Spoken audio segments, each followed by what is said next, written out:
ಬೇಜಾರಾಗಲ್ವಾ? ಅಳಿಯಂದ್ರೆ ಈಗ ನಿಮ್ ಪ್ರಕಾರ ನಮ್ಮ ಅಚ್ಚುದೇ ತಪ್ಪು ಆಯ್ತು, ಅಚ್ಚುದೇ ತಪ್ಪು ಅಂತ ಒಪ್ಕೊಳ್ಳೋಣ. ಆದ್ರೆ ವಾದ ವಿವಾದ ಮಾಡುವಂತ ಸಮಯ ಇದಲ್ಲ.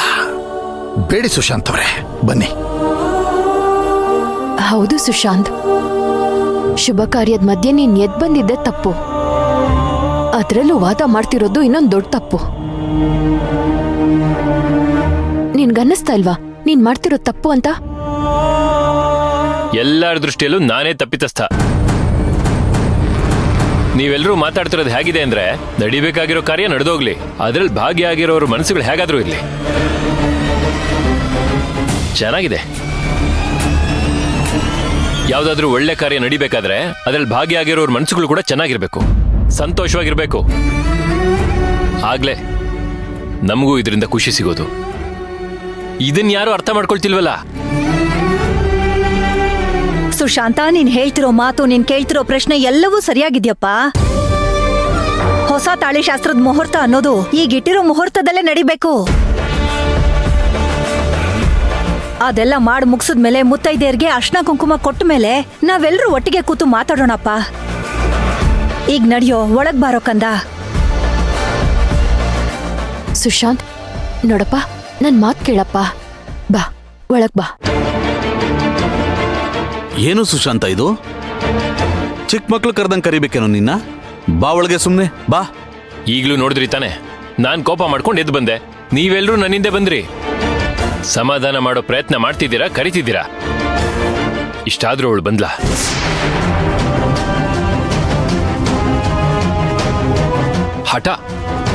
ಹಠ ಸಾಧಿಸ್ತಿದ್ದಾಳೆ.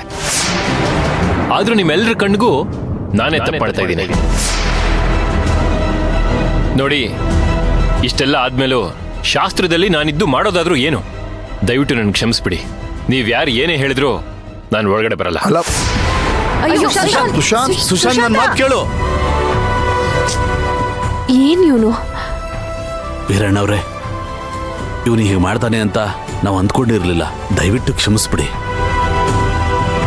ಬನ್ನಿ, ಅರ್ಚನವ್ರಿಗೆ ಸ್ವಲ್ಪ ಸಮಾಧಾನ ಮಾಡೋಣ. ಬನ್ನಿ.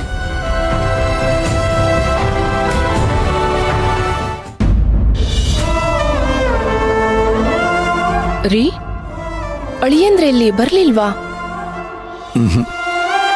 ಅಯ್ಯೋ, ನೀವೆಲ್ಲವೋ ಕರೆದ್ರು ಸುಶಾಂತಪ್ಪ ಬರ್ಲಿಲ್ವಾ? ಅದ್ಯಾಕೆ ಈ ನಡುವೆ ಅದ್ಯಾಕಮ್ಮ ಹಿಂಗಾಡ್ತಿದ್ದಾರೆ ಸುಶಾಂತಪ್ಪ? ಇಷ್ಟೊಂದು ಆಟ ಮಾಡ್ಬೇಕಾ? ಅಚ್ಚು, ಏನಮ್ಮ ಇದು? ನೀನಾದ್ರೂ ಹಗ್ಗ ಸ್ವಲ್ಪ ಬಿಟ್ಬಿಟ್ಟು ಹಿಡಿಯೋದಲ್ವಾ? ಅವ್ರ ಸರಿ ಸಮಕ್ಕೆ ನೀನು ಹಠ ಮಾಡ್ತಿದೀಯಲ್ಲ. ಅದ್ಕೆ ಸ್ವಲ್ಪ ಸುಮ್ನೆ ಇರಿ. ನೀವು ಹಾಗೆ ಮಾತಾಡ್ತಿದ್ದೀರಲ್ಲ, ಏನ್ ಗಂಡಸ್ರಿಗೆ ಮಾತ್ರ ಸ್ವಾಭಿಮಾನ ಇರ್ಬೇಕಾ? ನಮಗಿರ್ಬಾರ್ದಾ? ನಮಗಿರಲ್ವಾ? ಎಷ್ಟು ದಿನ ಅದಕ್ಕೆ ತಲೆ ತಗ್ಸ್ಕೊಂಡಿರ್ಬೇಕು? ಮಾಡ್ದೇ ಇರೋ ತಪ್ಪಿಗೆ ನಾನ್ಯಾಕೆ ತಪ್ಪು ಒಪ್ಕೋಬೇಕು? ತಲೆ ತಗಸ್ಕೊಂಡು ನಿಂತ್ಕೊಳ್ಳೋದಕ್ಕೆ ನಾನು ಸಾಮಾನ್ಯವಾದ ಹೆಣ್ಣಲ್ಲ, ಈ ಮನೆ ಹೆಣ್ಣು. ವೀರಣ್ಣ ಸುಮತಿ ಸಾಕಿರೋ ಮಗಳು.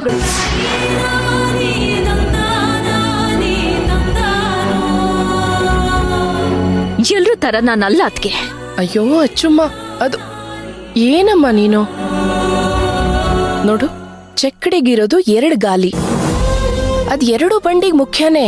ಯಾವ್ದು ಮುಂದಕ್ಕೆ ಹೋಗಲ್ಲ ಅಂತ ಹಠ ಮಾಡ್ಕೊಂಡ್ ನಿಂತ್ರು ಬಂಡಿನೇ ಮುಂದಕ್ಕೆ ಹೋಗಲ್ಲಮ್ಮ, ಅಲ್ಲೇ ನಿಂತು ಬಿಡುತ್ತೆ. ತುಂಬಾ ಬಲವಂತ ಮಾಡಿ ಎಳೆದ್ರೆ ಚಕ್ಕಡಿನೇ ಮುರಿದೋಗುತ್ತೆ. ಹೌದಲ್ವಾ ಅದ್ಕೆ? ನಿಮ್ಮೆಲ್ರಿಗಿಂತನೂ ನಾನ್ ಚಿಕ್ಕವಳು. ನೀವ್ ಎಲ್ಲ ಹೋಗಿ ಬೇಡ್ಕೊಂಡ್ರಿ ತಾನೆ? ಅವ್ರನ್ನ ಕರೆದ್ರಿ ತಾನೆ? ನಿಮ್ ಮಾತುಗಳಿಗೆ ಬೆಲೆ ಕೊಟ್ಟು ಬಂದ್ರ? ಏನಂತ ಹಠ ಅಂತೀನಿ? ಏನಂತ ಸಿಟ್ಟು? ಓ, ಮೂಗಿನ ಮೇಲೆ ಅವ್ರಿಗೆ ಮಾತ್ರ ಕೋಪ ಬರುತ್ತಾ? ನಮಗ್ ಕೋಪ ಬರಲ್ವಾ? ಯಾಕೆ? ನಾವ್ ಅನ್ನಕ್ಕೆ ಉಪ್ಪು ಖಾರ ಹಾಕೊಂಡು ತಿನ್ನಲ್ವಾ?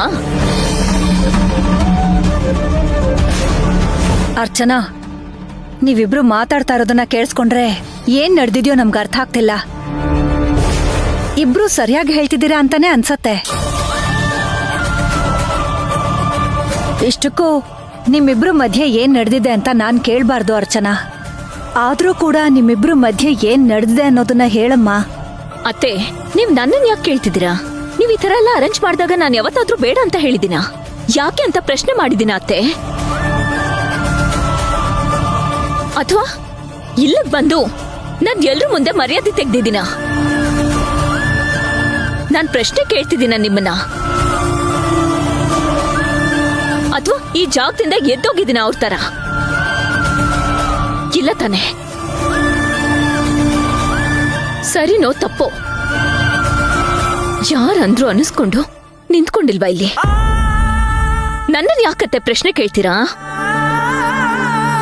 ಇಲ್ಲಿಂದ ಹೋದ್ರಲ್ಲ ನಿಮ್ ಮಗ, ಅವ್ರನ್ನ ಪ್ರಶ್ನೆ ಕೇಳಿ.